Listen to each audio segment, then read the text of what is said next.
Hey, hello everyone. Welcome to my channel SAP SD and ABAP League Support.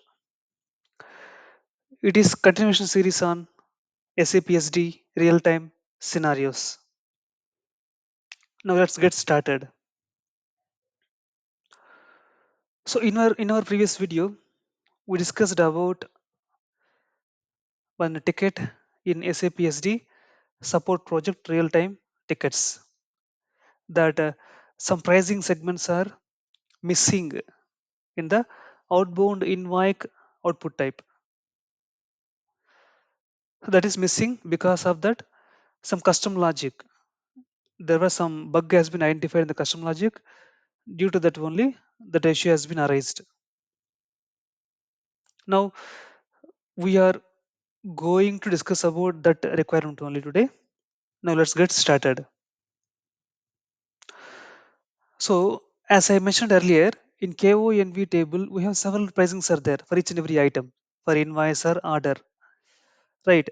The data from KONV table will be retrieved based on the field in VBAK or VBR key, that is KNUMV, that is document condition.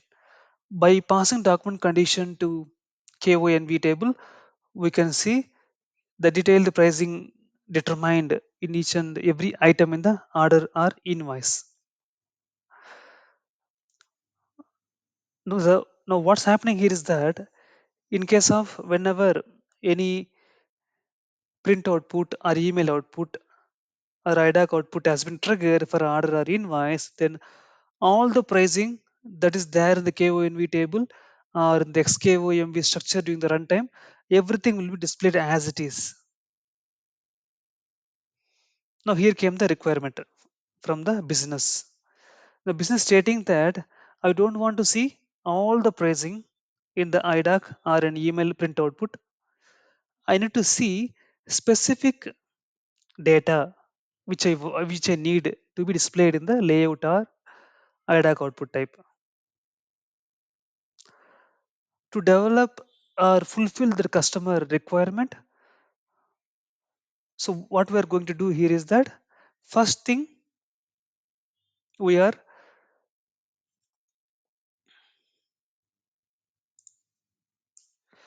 one second.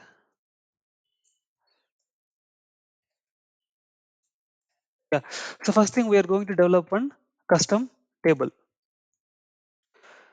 In the custom table only, we are going to determine or decide which step or which condition type should be displayed in the output of IDOC or print or email output type.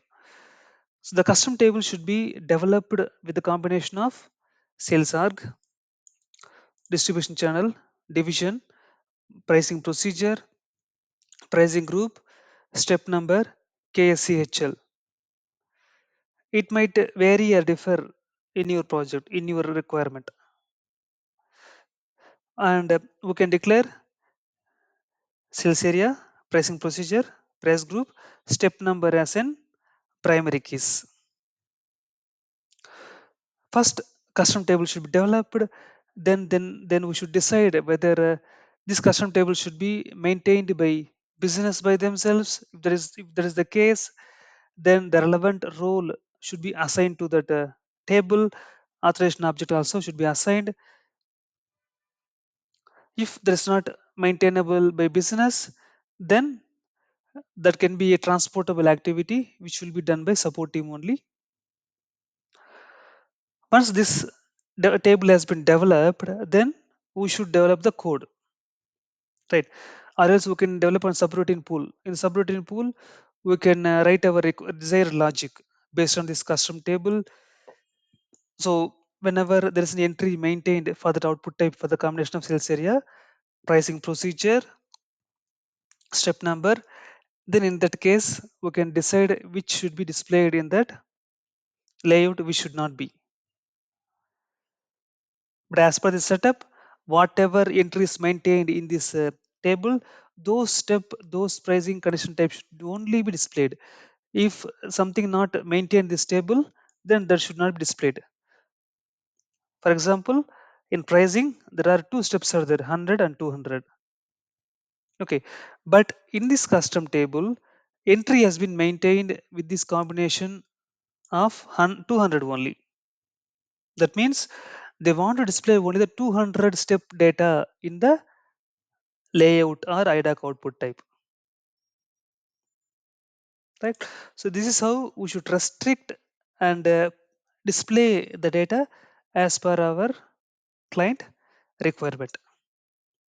So if we develop the subroutine pool, then the subroutine pool can be called wherever we need. In case of an IDOC output type, we can call the subroutine pool and that will do the validation based on the custom table. If we want to do the validation in that smart form, then we can write that, call the smart subroutine pool. Or if we want to manipulate that pricing in that driver program of an output type, there also we can call that custom table with the custom subroutine pool logic. So this is how we should fulfill the customer requirement in case of displaying the pricing in the output or IDOC. Thanks everyone. We'll see you in the next video.